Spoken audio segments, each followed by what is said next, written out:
नमस्कार, मी डॉक्टर राजेंद्र पारिजात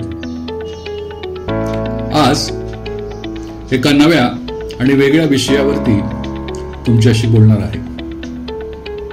real इस्टेटचं marketing आज, उद्या आणि पुढचं स्वप्न असा थोडासा सखोल विचार मांडणारा हा आजचा पॉडकास्ट.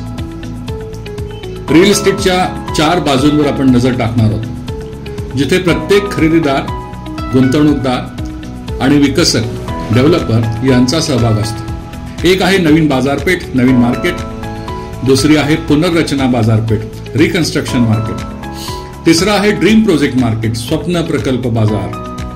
आणि आदर्श प्रतिष्ठित असा एक प्रकल्प बाजार असं म्हणतात, ज्याला आयकॉनिक प्रेस्टिजियस मार्केट असंही म्हटलं जातं.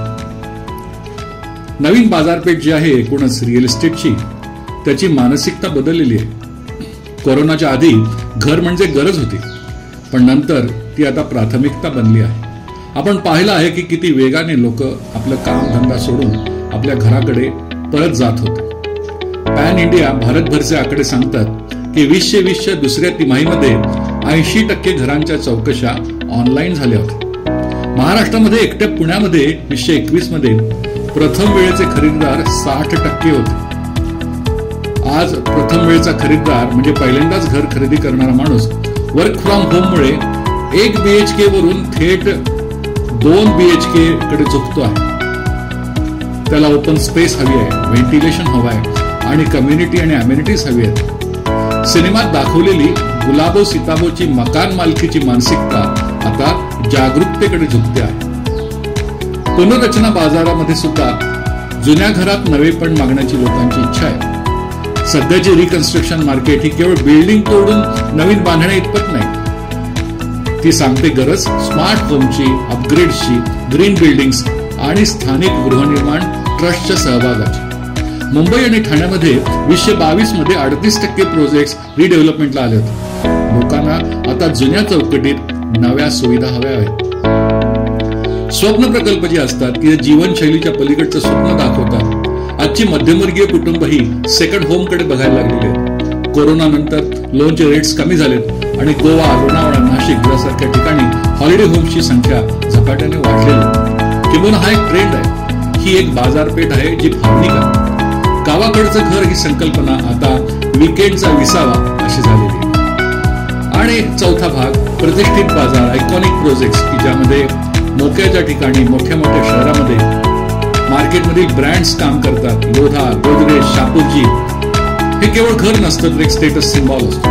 पुणे, मुंबई, बंगळुरू या ठिकाणी लक्झरी हाऊसिंगचा एक सेगमेंट आहे आणि त्याची ग्रोथ म्हणजे एकूण वाढ 14% आसपास झालेली आहे. रेरा हा जो कायदा अलीकडेच पास झालेला आहे, त्यामुळे ग्राहकांचा विश्वास वाढलाय, पारदर्शकता वाढली. आता या कायद्यांमुळे नियम, रक्षण आणि भरोसा या तीनही बाबतीत खूप मोठे बदल घडत आहेत. आणि हा केवळ कायदा न राहता एक गायडिंग फोर्स बनलेला आहे.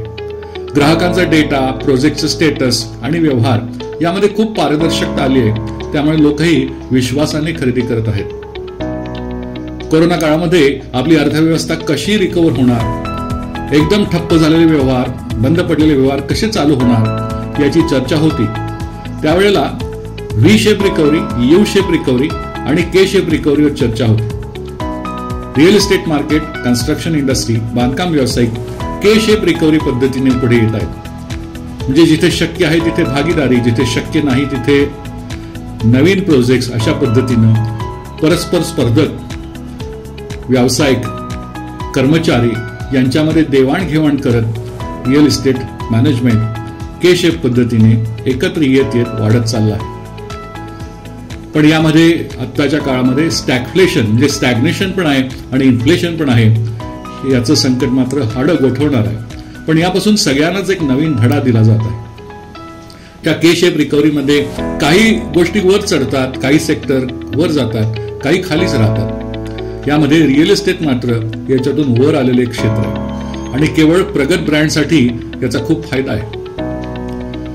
स्टॅगफ्लेशन मध्ये आर्थिक वाढ कमी होते आणि महागाई जास्त होते आणि म्हणून याच वेळेला व्हॅल्यू क्रिएशन अतिशय महत्वाचं ठरतं. जेव्हा ग्राहकांना वाटायला लागेल की आपण देत असलेल्या किमतीमध्ये इतकं सगळं काही मिळतंय आणि हे मला पाहिजे होतं आणि हे एरवी मिळालं नसतं, त्याच वेळेला या विशिष्ट पद्धतीने कदाचित रिअल इस्टेट मार्केट जे आहे ते उठू शकतं.